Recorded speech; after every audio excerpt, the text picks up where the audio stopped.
We were planning to start, but then I can't start with deductions unless and until I don't complete all the 5 headings. But unless and until all the 5 headings are not done. So right now we have done with income from salary and income from business, that is profit and gains of business and profession. भाई हमने तो अब तक सीख लिया है 2 चीजें, income from salary सीख लिया है सर बिल्कुल, और हमने सीख लिया है sir profit and gains of business और प्रोफेशन, ठीक है। अब if you talk about the overall headings, there are 5 headings. There are 5 headings under the income tax. Now see, try to understand one thing. Source of income is unlimited. Means I can earn the money from multiple sources. It is only for the purpose of convenience I have divided the source of income into 5 headings. First is income from salary. Second is income from house property. Third is profits and gains of business or profession. Fourth is capital gains. And last one is income from other sources. I'll call this as IOS. IOS. Yeah, IFOS. IFOS is income from, ठीक है sir. अब पहले तो एक चीज समझ लेते हैं कि किसी भी चीज को इनकम फ्रॉम हाउस प्रॉपर्टी हम कब बोलेंगे। If I am the owner of a property and I have let out that property to someone, I am earning some rental income. House property is an immovable asset. Sir immovable asset को आप rental basis पे दोगे तो उसका जो income होगा वो income from house property कहलाएगा। उसमें हमारे पॉइंट ये भी है कि भाई अगर वो प्रॉपर्टी सेल्फ ऑक्युपाइड है तो वहां पर भी उसका नेगेटिव इनकम आता है in the form of interest on the loan taken for buying that property. ये जब होगा आगे टॉपिक मैडम आपको लेगी तो आपको समझ में आ जाएगा। What about other assets being let out?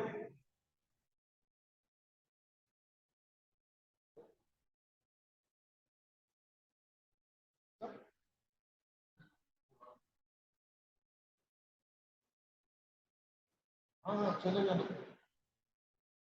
So what if I let out my projector or my generator on rental basis?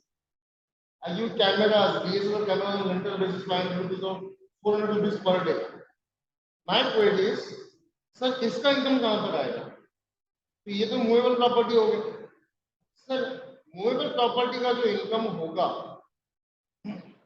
इसका हम लोग अलग से पूछ लेगा।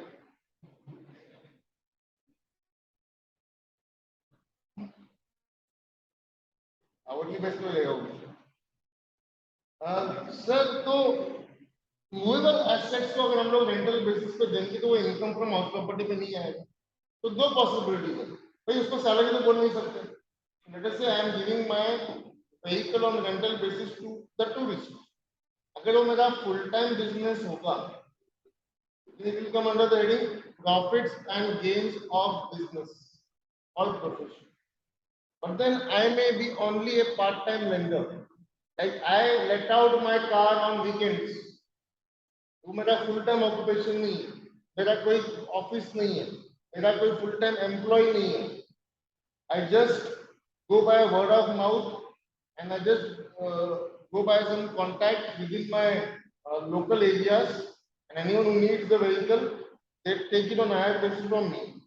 I'm not operating any Ola or Zoom or something like that, nothing. In that case, that income will be taxable as income from, see, any income that is taxable but which is not charged under the first 4 headings. Sir हर वो income जो पहला 4 headings में नहीं आता है वो सब कहां पे जाएगा?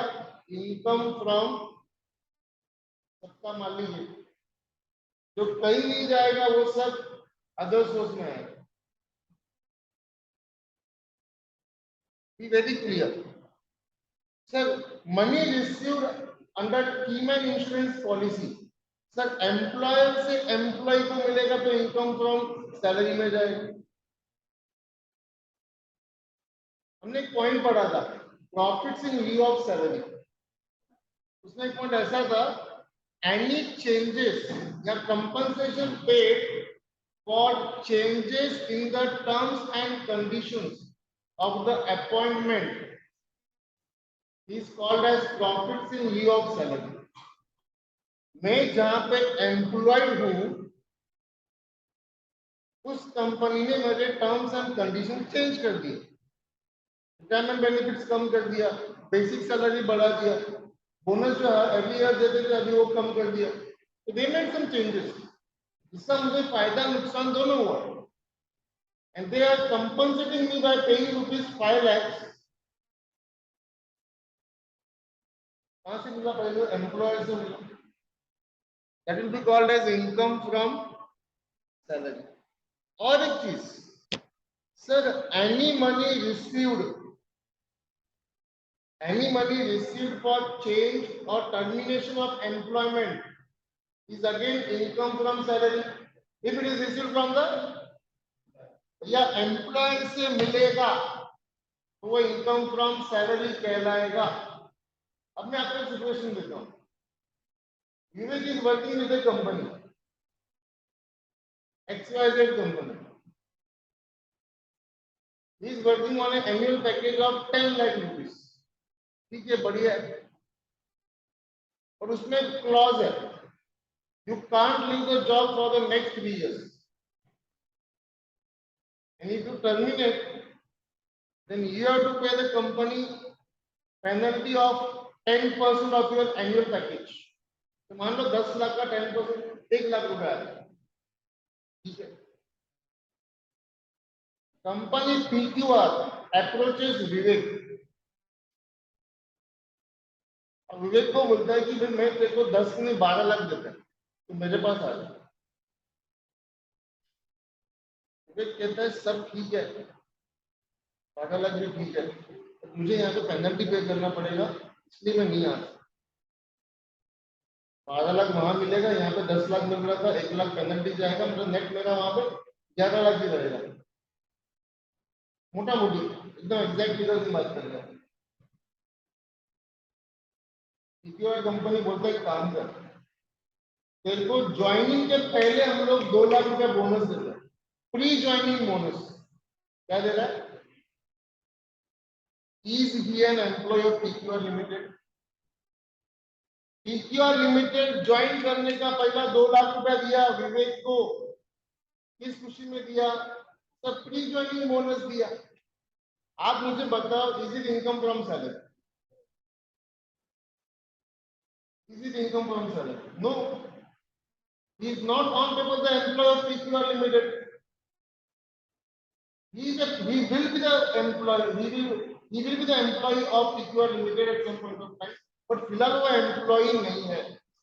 तो विवेक को उसको प्री ज्वाइनिंग बोनस दिया 2 लाख रुपया, उस 2 लाख में से भाई साहब ने अपना कंपनी XYZ में 1 लाख रुपया का पेनल्टी भर दिया, 1 लाख रुपया लेके वो बैंकॉक घूम के आया,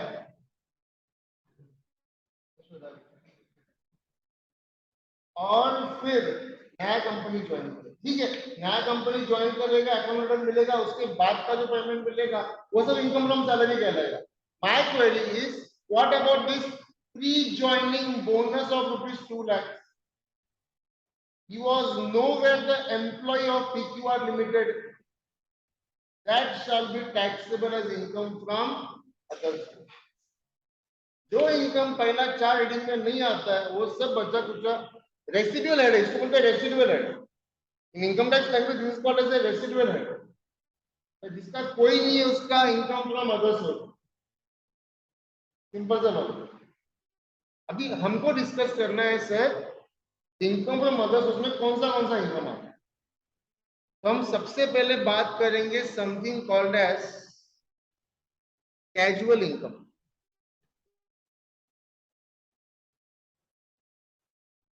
something called as, sir, casual income. What do you mean by casual income? Anyone? Freelancing income, फुकट का पैसा। फ्रीलांसिंग इनकम मतलब क्या? Casual income. Is anyone? No one? शायद नहीं, रॉन्ग आंसर बोल चलेगा।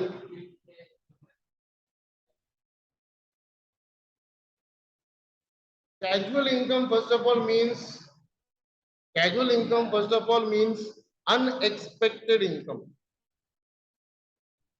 See, when I deposit the money in the bank, जब मैं बैंक में पैसे जमा करता हूं,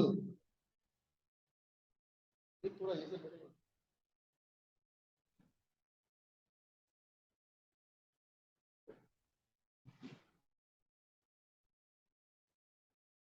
आ गए।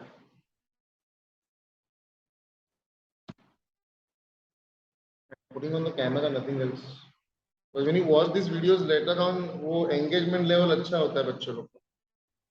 मैं भूल गया था आज, अभी से मैं कैमरा ऑन करेगा। देखो पैसा लेगा तो किसने, तू आ रहा है कैमरा में, फिर फुकट का शूटिंग नहीं मानता। चलो, एनीवेज, क्या बोल रहा था, भूल गया यार। हाँ जी भैया, unexpected income is called as a casual income. हाँ, मैं बोल रहा था, आपने बैंक में फिक्स डिपॉजिट में पैसा रखा, आपने बैंक में फिक्स डिपॉजिट में पैसा रखा। लेट अस से you kept a fix deposit of rupees 10 lakhs in the bank, and the bank offers you 10% interest. The bank offers you 10% interest. Fine. You know very well that you are going to receive 1 lakh rupees as the interest. आपको 100% पता है कि भैया अपने को 10 लाख पे 10% के हिसाब से 1 लाख रुपीस इंटरेस्ट मिलने वाला है। सर्टन है, पक्का है, एक ड्यू डेट आएगा, उस डेट को 1 लाख रुपए इंटरेस्ट मिलेगा। Is there anything uncertain about it? No.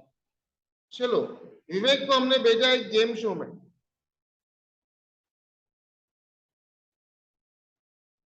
We send Vivek to Bigg Boss. क्या ये कंफर्म हो जीत के आएगा? I went to play KBC और एनी अदर गेम शो, और I took out a lottery ticket, और आई पार्टिसिपेटेड इन ए, क्या बोलते हैं उसको, बैटिंग फॉर हॉर्स रेस और कैमल रेस और बुल फाइट और कॉक फाइट। भाई कुछ भी हो सकता है सर। ये सब सिनेरियोज में मैं कोई गेम शो में जाता हूं, मैं पासवर्ड अपना पजल्स खेलता हूं, या मैं कोई ऑनलाइन गेम्स खेलता हूं। ऑनलाइन गेम्स कौन सा है अपना आजकल, वो क्या है, रम्मी वगैरह बहुत चल रहा है आजकल। Okay, and people are addicted, I don't know how. And then there is वो अपना वो पोकर है ना, पोकर और रम्मी, और क्या नाम था उसका, एक वो कौन सा गेम है क्रिकेट का, 11 क्या नाम है उसका, हाँ, dream 11। Is it certain that you are going to win the money? No sir. ऐसे सोर्सेस से जब आप पैसा जीतते हो तो अनएक्सपेक्टेड होता है। Lottery ticket is not confirm that you are going to win the ticket. When I take a fixed deposit, I know very much sure that I am going to earn some amount of interest on it on a particular date. मुझे ये particular date पे मेरे bank account में इतना amount interest का credit होने वाला है, ये मुझे बिल्कुल पक्का पता है। लेकिन sir lottery ticket, game shows, KBC, racing, gambling, betting, sir इन सब केसेस में there is no fair degree of certainty as such. इसलिए हम क्या करते हैं बेटा, हम इन चीजों को, हम इन पर्टिकुलर आइटम्स को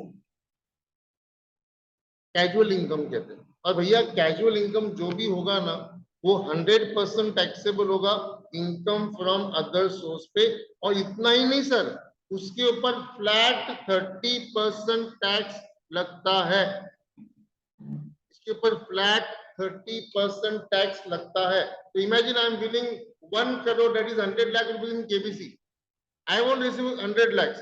भाई वो बच्चन साहब देते हैं आपके हाथ में एक चेक, वो चेक खाली फेस वैल्यू 1 करोड़ देता है उसका। जब एक्चुअल पेमेंट करने की बारी आएगी तो उन लोग 1 करोड़ में से 30% मतलब 30 lakhs they will deduct for the tax TDS, और उसके ऊपर 3-4 लाख रुपए जाएगा एजुकेशन सेस और सरचार्ज का। अच्छा खासा अमाउंट जाएगा। बड़ा अमाउंट में छोटा अमाउंट रहेगा तो तू 1000 रुपए का लॉटरी जीतेगा तो भी उस पर कैजुअल इनकम है ना, कैजुअल इनकम है, वहां पे लगना ही लगना है। आई डोंट नो ड्रीम 11 वाला कैसा देता है पैसा, मेरे को नहीं पता। ड्रीम 11 वाला कैसे देता है पता नहीं, उसमें लॉटरी में ऐसा कुछ है रूल 5000 से छोट नहीं, 2 बार नहीं कटेगा। नहीं 2 बार नहीं कटेगा। I come back to that point also just. अच्छा सर, लॉटरी वगैरह में ऐसा है या विनिंग फ्रॉम रेस शोज और गेम शोज में ऐसा है, 5000 रुपीज से कम अमाउंट रहेगा ना तो उनको टीडीएस नहीं काटना पड़ता।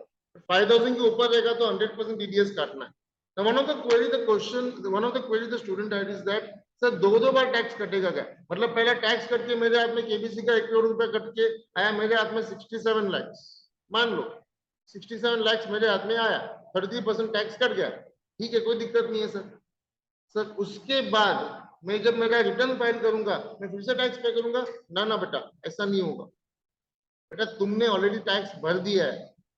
जब केबीसी वाला तुमको पैसा दे रहा था तो उसमें से जो उन्होंने टैक्स माइनस करके आपको पैसा दिया है वो टैक्स आपके अगेंस्ट ही पेमेंट हुआ है सर। वो टैक्स का पैसा पैन कार्ड नंबर आपका कोट करके उसके अगेंस्ट उसका पेमेंट हुआ है। ओके। अच्छा, और एक चीज ये भी है सर कि ये जो कैजुअल इनकम होता है ना, इसमें आप कोई खर्चा नहीं दिखा सकते। तुम बोलेगा मैं पिछले 5 साल से लॉटरी का टिकट निकाल रहा हूँ, अब तक 5 लाख रुपए खर्चा कर चुका हूँ, अब जाके मुझे 20 लाख का लॉटरी लगा है, चलो भाई 20 लाख की लॉटरी के सामने 5 लाख रुपए खर्चा माइनस करो ना। इनकम टैक्स डिपार्टमेंट बोलता है भाई ये कैजुअल इनकम में गेम शो में जाना है। मैं यहाँ से बैंकॉक भेजता हूँ विवेक को गेम शो खेलने के लिए, वहां पे जाके बेटा खेल के आता है खतरों के खिलाड़ी और पैसा जीत के आता है, और पैसा जीत के आता है और क्या बोलता है विवेक कि सर मैंने 1 लाख रुपए जीता। नहीं नहीं नहीं, इतना छोटा अमाउंट क्या बोलते हो सर, बड़ा अमाउंट बोलो। चलो विवेक जीत के आया 20 लाख रुपया। अब विवेक बोलते हैं मुझे बैंकॉक जाने का और आने का खर्चा हुआ 50,000। Can you subtract that 50,000 from 20 lakhs? No. आप लॉटरी टिकट, रेसिंग, गैमलिंग, चलो गैमलिंग में मैं पत्ते खेलता हूँ, जुआ खेलता हूँ, भाई मैं पैसे हार गया, ओके, 8-10 लाख का नुकसान हुआ, उसके बाद जाके मुझे 20 लाख का प्रॉफिट हुआ, तो क्या मैं वो पहले वाला लॉस उसके अगेंस्ट माइनस कर सकता हूँ क्या? बिल्कुल नहीं भैया। Betting, gambling, racing, lottery ticket, game shows, इनमें अगर पैसा जीता, any winning from this all this stuff is your casual income and here it is tax at a flat rate of 30% plus surcharge plus cess and no expenses are allowed. Now question might raise sir, gambling तो India में illegal है। भैया income tax department को legal illegal से कोई मतलब नहीं। It can be legal, it can be illegal, it can be moral, it can be immoral, it can be ethical, it can be unethical. It has nothing to do with the income tax department. वो तुम्हारा Indian panel code और Indian criminal code देखेगा क्या करने का। वहां पे income tax department को उससे कोई मतलब ही नहीं है। बिल्कुल। हाँ जी बोलिए ना।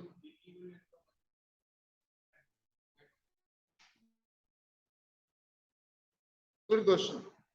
One of the student has a question कि सर इलीगल इनकम में इलीगल इनकम पे टैक्स भरेगा तो क्या वो वाइट हो जाएगा? भैया तुमने टैक्स भर दिया तो पैसा तो वाइट हो जाएगा, बट काम तो तुमने काले वाले किए। Act is black, money is white, bye paying the tax करो, कोई दिक्कत नहीं है हमें। इनकम टैक्स डिपार्टमेंट कहता है कि भाई देखो, आपने मर्डर करके पैसा कमाया, आपने सुपारी लेके आए, सुपारी कौन सा वाला, खाने का सुपारी नहीं, खाने का सुपारी नहीं, ओके, समझते क्या सुपारी? नहीं समझते तो पोगो चैनल देख के आओ, ओके। हाँ जी, हाँ सर क्या बोल रहे थे अपन? सर अपन ना सुपारी दिया, सुपारी लिया और अपन ने उससे 10 लाख रुपए कमाया, 2 जन का मर्डर करके आया, 5-5 लाख रुपए 2 जन का मिला। अरे बहुत मिल गया भाई, आजकल 50,000 में सुपारी लेते हैं लोग। ओके, चलो 10 लाख रुपए आ गया। विवेक बोलता है सर ये 10 लाख पे अपन टैक्स भरेगा, इसको वाइट करो, कोई दिक्कत नहीं है हमको, करो वाइट करो पैसा, कोई दिक्कत नहीं है।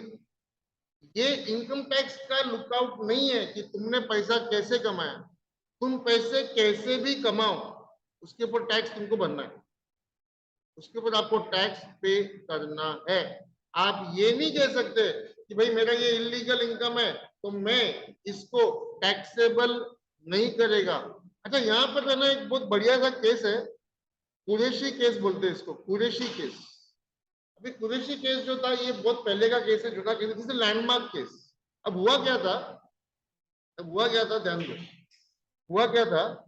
लॉजिकली देखा जाएगा तो हमने एक बेसिक पॉइंट सीखा है इनकम टैक्स में कि any expenses in relation to earning an income can be subtracted from that income. भैया पैसा कमाने के लिए तुमने जो भी खर्चा किया है वो उस इनकम में से आप माइनस कर सकते हो। ये बेसिक पॉइंट हमने बिजनेस में सीखा है sir. If the expenses are related to the business they should be subtracted. उस लॉजिक से अगर मैं गैम्बलिंग में पैसा जीतता हूँ और गैम्बलिंग में पैसा जीतने के लिए मैंने 10 लाख रुपए विवेक से रेंट पे इंटरेस्ट पे लिया, I took 10 lakh rupees from Vivek on interest, so I am paying interest to Vivek. उस पैसे से मैं गैम्बलिंग में और पैसे जीतता हूँ और फिर मैं इसका पैसा रीपे करता हूँ। ठीक है, अब मैं क्या करता हूँ, अब मैंने जो ये इंटरेस्ट पे किया था मैं उसका डिडक्शन लेता हूँ। मैं कहता हूँ कि भाई मेरा गैम्बलिंग का इनकम इतना इतना है, उसके अगेंस्ट इतना इतना इंटरेस्ट मैंने पे किया था, क्योंकि पैसा तो मेरे पास था ही नहीं गैम्बलिंग करने के लिए, वो तो मैंने किसी और भाई साहब से लिया।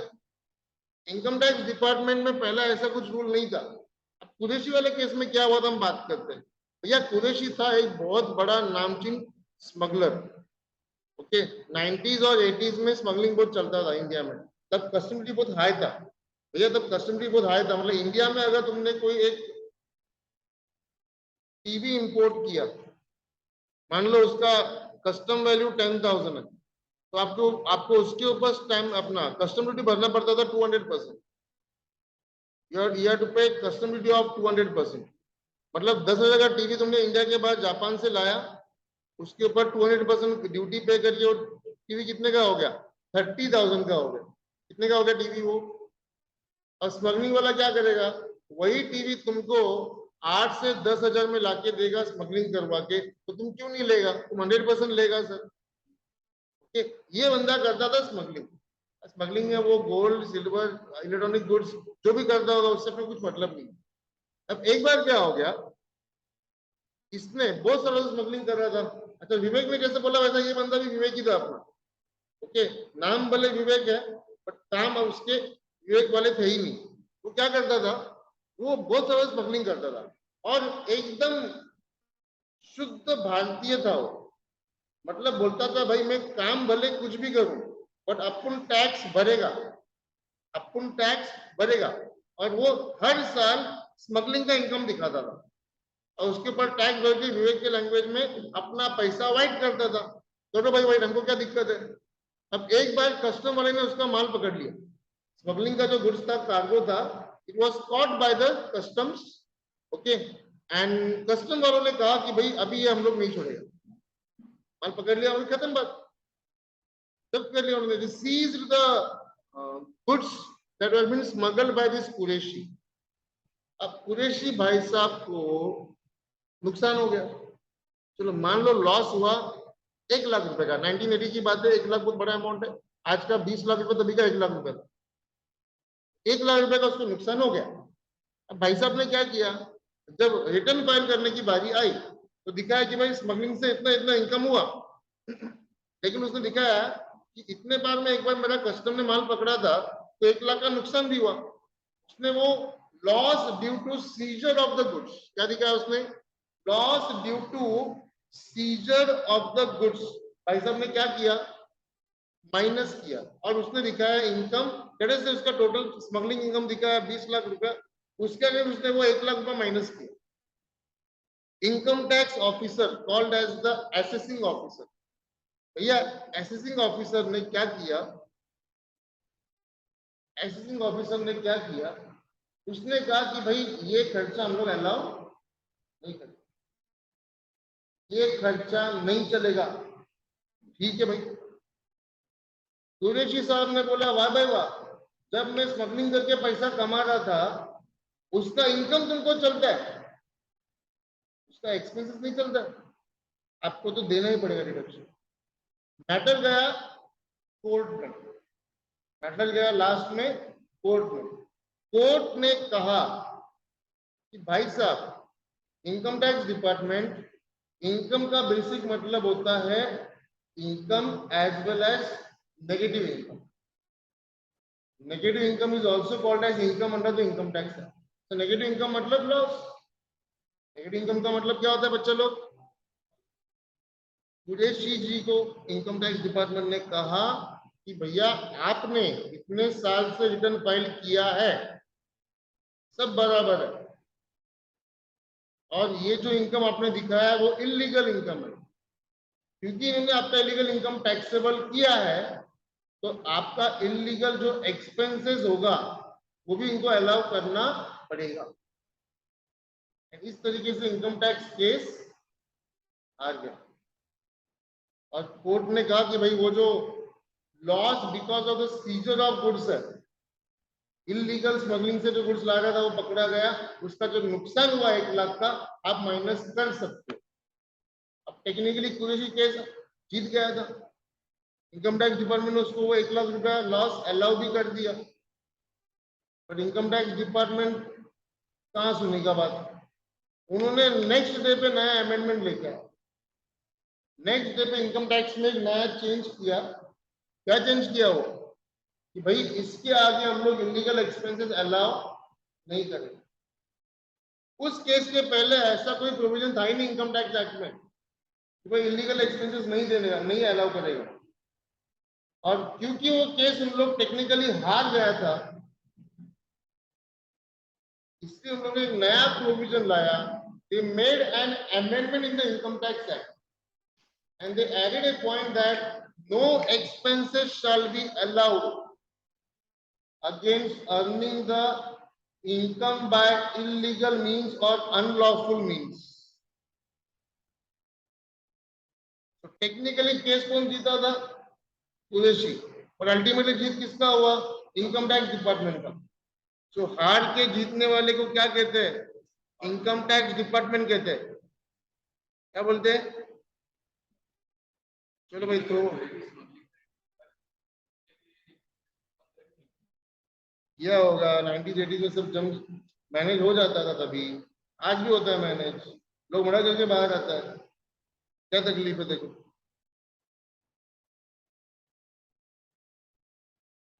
They must be having some people who are being hired, क्योंकि इतना अंदर डीप में घुसता है उसको।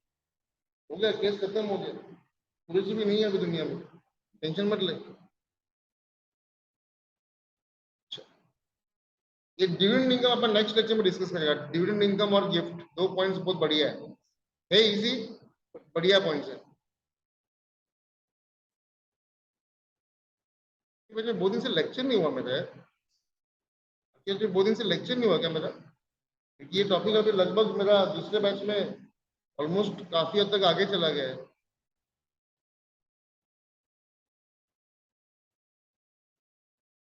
चलो,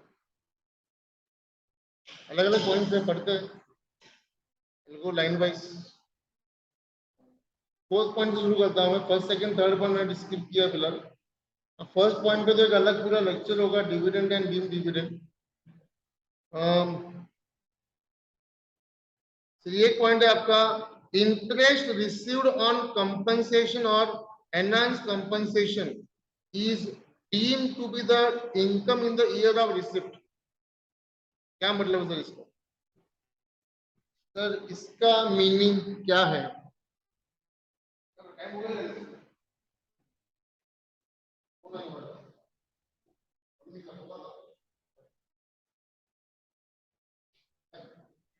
Sir, interest received on compensation or advance company. Imagine there is a property in name. Let us say I have a property somewhere in Andheri. अभी वो मेट्रो रेलवे बनने वाला, ठीक है। मेट्रो रेलवे जो है ना, वो मैंने घर की यहाँ से जाना and so the government acquired my property plus some route will be passing on to my property. A nation first, a society first is the basic rule of civics. भाई देश हित में मुझे वो मेरा प्रॉपर्टी देना ही पड़ेगा। मैं किसी भी कोर्ट में जाऊं तो कोर्ट कुछ नहीं करता। It's called as compulsory acquisition of the property by the government. जब स्टेट गवर्नमेंट करने से मिलता है ठीक है भाई, कोई दिक्कत नहीं। अब मेरा प्रॉपर्टी गवर्नमेंट ने ले लिया और मुझे उस प्रॉपर्टी के बदले में मिला 2 करोड़ रुपए। They paid me twice the market value of the property. Understand? I was not after the money, so I appealed to the court. अच्छा मेरा प्रॉपर्टी को एक्वायर किया इन्होंने, तो इन्होंने मेरा प्रॉपर्टी एक्वायर किया है 1670 में मेरा प्रॉपर्टी ले लिया कंपल्सरी एक्विजिशन में for construction of the metro line, and they paid me 2 crore in 1670. I went to the court. I appealed to enhance the compensation कि भाई तुमने जो मुझे compensation दिया है वो sufficient नहीं है, it is inadequate. So I appealed to the court.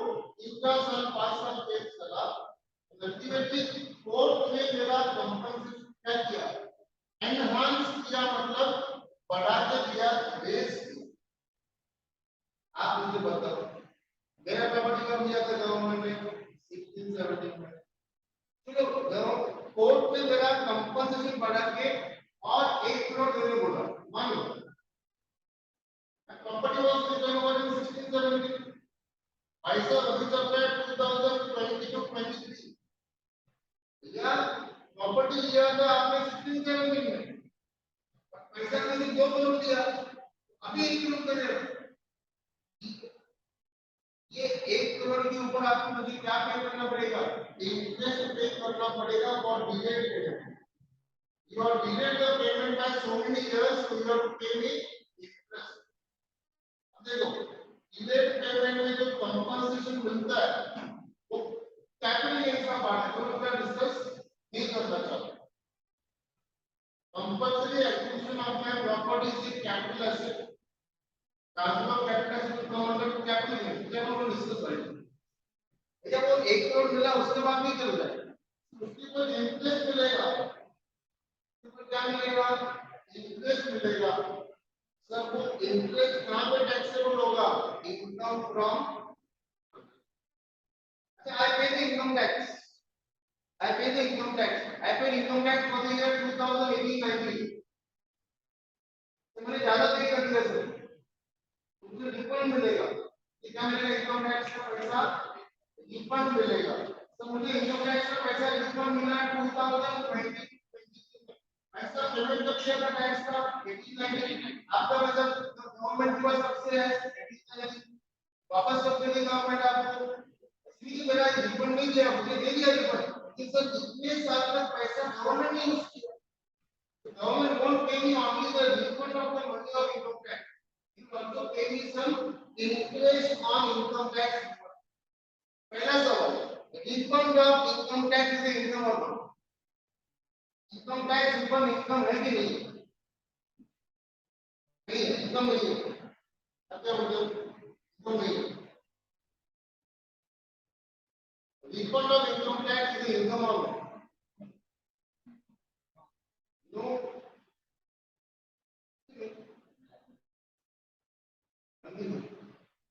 बोलो इनकम नहीं, क्यों नहीं है, पैसा मिल रहा है अपने को, अरे पैसा मिल रहा है अपने को, इनकम नहीं है, क्यों नहीं है, exactly. If I am paying 10,000 और उसमें से मुझे कोई पैसा वापस दे रहा है, अरे मेरा ही पैसा मुझे वापस मिल रहा है, तो इनकम कहां से हुआ, सिंपल सा वही आंसर तो डबल होता है। थोड़ी केबीसी कर रहा है, फिर थोड़ी करके एग्जाम में क्यों पहले बोले थे। ओके सर, अगर मुझे इनकम टैक्स का पैसा रिफंड मिलेगा तो पहला बात तो मैं रिफंड कोई भी करने दो, it is not a income. Any kind of reimbursement or refund is not a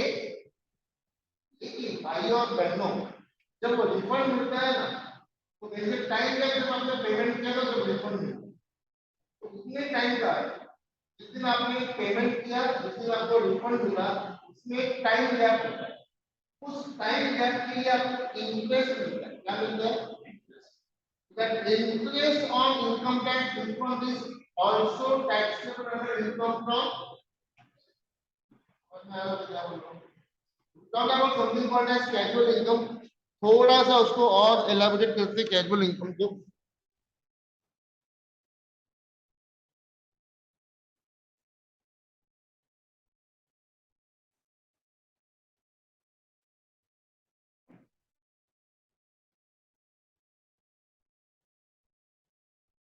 हाँ भाई, कैजुअल इनकम। हाँ जी, चलो।